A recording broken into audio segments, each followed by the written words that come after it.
Ay, welcome po mga kuya. Ito po yung part 2 natin po mga kuya na talaga tuloy-tuloy ang ating sakramento na ating 7 sacraments. Ito ang ating ipaliwanag po mga kuya na talaga para maintindihan natin ang turo ng ating inang simbahan po mga kuya. So ang topic natin for today po mga kuya, sakramento ng patay, no? At ang sakramento ng buhay. So dito mga kuya, napakahalaga nito ang mga sakramento ito po mga kuya na ito itatag talaga ng Panginoong Hesus. Wala ito, hindi mo ito makikita sa mga anti-Catholics o tatag lamang ng isang tao. Dito mo lang makikita at matatanggap sa tunay na iglesia. Walang iba kundi ang Apostolika Romana po mga kuya. Walang iba kundi ang Catholic Church po mga kuya.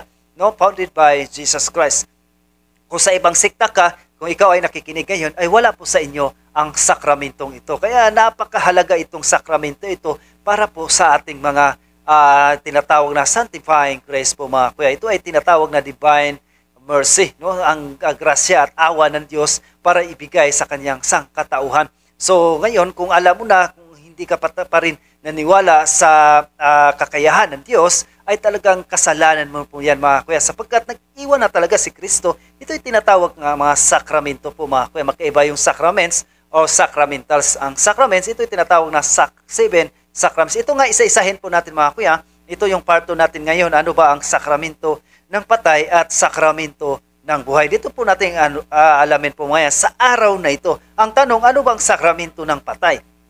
Ang sagot, ang sakramento ng patay ay ang sakramento na bububuhay ng patay sa espiritu dahil ang kasalanan, bababasa po natin mga kuya sa Efeso 2 verse 1. Hindi patay sa katawan. Ang mga sakramentong ito ay ang binyag at ang ikalawa naman ay ang kumpil po mga kakuya. Ano bang ibig sabihin nito? Ang sakramento na binyag at kumpisal ay tinatawag na sakramento ng patay dahil ang tao na patay sa espiritu ay mabubuhay muli dahil mapapatawad ang kanyang mga kasalanan sa pamagitan ng binyag at kumpisal. So mababasa po natin mga kuya sa Gawa 22 verse 16, Colosas 2 verse 12. No, so mababasa rin natin sa Juan 20 verse 22 hanggang 23. Ang daigdig na paglilinaw tingnan sa bawat tema sa 7 mga sakramento. Ang sakramento ng mga buhay naman, ang sakramento ng mga buhay ay ang sakramento ng buhay sa espiritu. Walang kasalanan na mortal o mabigat na kasalanan. At ito ang kumpil, Eucharistia, ito ay tinatawag din na komunyon. Ang pagpapahid ng banal na langis sa may mga sakit. Ito ay tinatawag na anointing of the sick at pagpapari, pag-aasawa. Itong lima na ito, itong mga sakramentong ito, ay tinatawag ng sakramento ng buhay dahil matatanggap ito matapos mapapatawad ang mga kasalanan ng tao sa pamagitan ng binyag, isang panglapastanganan ang pagtanggap ng sa mga sakramento ng buhay kung ang isang tao ay nasa kalagayan ng patay sa espiritu dahil sa kasalanan. Ang tanong, ano ba ang sakramento ng kaisa lamang matatanggap? Sagot, ang mga sakramento na minsan lang matanggap ay ang binyag, kumpil, pagpapari. Itong mga sakramentong ito ay minsan lang matanggap dahil nagbibigay ito ng espiritual na tanda sa kaluluwa na hindi mabubura kahit magkakasala pa ng mortal sin. Ang mga sakramento na madalas na matanggap, no, Eucharistia, ito yung tinatawag na komunyon, kumpisal, at pagpapahid ng banal na langis sa mga may sakit, pag-aasawa. Ang kumpisal ay ang Eucharistia, komunyon ay mas mabuti kung madalas natin itong gagawin. Ang pagpapahid ng banal ng langis sa may sakit ay madalas matatanggap, subalit kung ang parihong may sakit ay minsan lang ito matatanggap. Ang pag-aasawa ay maaring 2 o higit pa matatanggap kung ang kabiyak ay patay na. Ang 7 na mga sakramento ay hindi na lahat matatanggap ng isang tao dahil hindi lahat tinatawag ng pagpapari.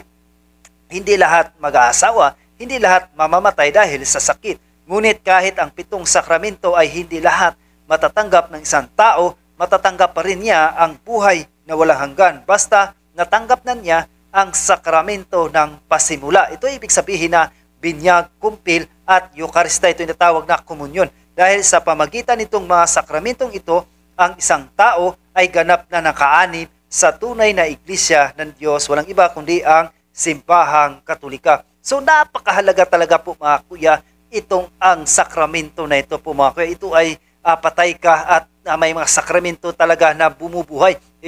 For example na lang po mga kuya, sa pamagitan po ng binyag. Sa binyag, ito ay talaga napakahalaga po mga kuya. Kapag hindi po tayo nabinyagan, ay anak ka lang ng nanay mo, anak ka lang ng tatay mo. Sa pamagitan po ng binyag po mga kuya, ito ay matatawag na natin tayo ng anak ng Diyos po mga kuya. Kaya nga, sinuot na natin si Kristo na parang puting-puti po mga kuya sa pamagitan po ng binyag. Sa kumpisal naman, ito ay tinatawag na magkaroon tayo ng kasalanan habang naglalakbay tayo sa mundong ibabaw nito at matitisod at madadapa tayo at babalik tayo sa connect to Lord o connect to the God sa pamagitan po talaga ng kumpisal po mga kuya. So sa pagpapahid naman ng panalangin sa mga may sakit, ito po ay tinatawag na anointing of the sick po mga kakuya. Ito po ay talagang general confession at papahid ng langis sa may sakit po mga kuya. Ito po ay pagbabalik loob talaga sa Diyos sa kanyang kulihulihang hininga po mga kuya. Ang iba naman ay sa pamagitan ng anointing of the sick ay mapapagaling. Ang iba naman ay sa physical na anyo ay hindi na talaga papapagaling. Pero sa pamagitan ng spiritual, sa anointing of the sick, ito ay napapagaling po mga kuya sa spiritual life. Kung ang kanyang katawan ay na hindi na talaga kaya, pero spiritual, ito ay napakahalaga sapagkat ito ay napapatawad sa pinakahuling hininga niya ay nakahingi siya ng tawag. Ito ay napakahalaga talaga po mga kuya. Nawa at maintindihan natin ito ang mga sakramento na bigay ng ating inang simbahan. No? Ang pag-aasawa naman, ito po ay tinatawag na matrimony. Dapat kasal kayo sa inang simbahan. Hindi po yung live-in lang kayo at kasal kayo sa mayor o huwes, ay iyan po ay invalid. Dapat ay kasal kayo sa tunay na iglesia ni Kristo. Walang iba kundi ang Apostolika Romana po mga kuya. No? Dapat ang pari ng Catholic Church na dapat ang magkakasal sa isang mag-asawa. Ito ay tinatawag na matrimony. Ito ay sacraments of matrimony. So, isa-isahin po natin mga kuya. Dito lang, didefine lang po natin at para mas maintindihan talaga po natin po mga kakuya. No? So, dito lang, na ito ay mga sakramento na madalas nating matanggap po mga kuya.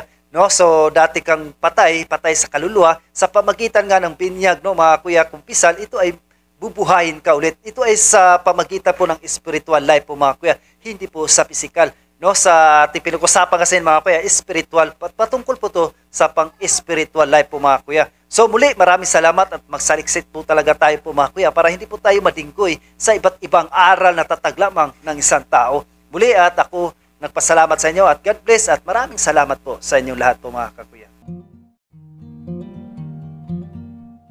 Jesus Christ, the Son of God, was born for you and me. He came to bring the good news, from sin to set us free. The blind, the deaf, the lame, the poor, His power meant to see. He gave His life upon the cross, eternal life the key.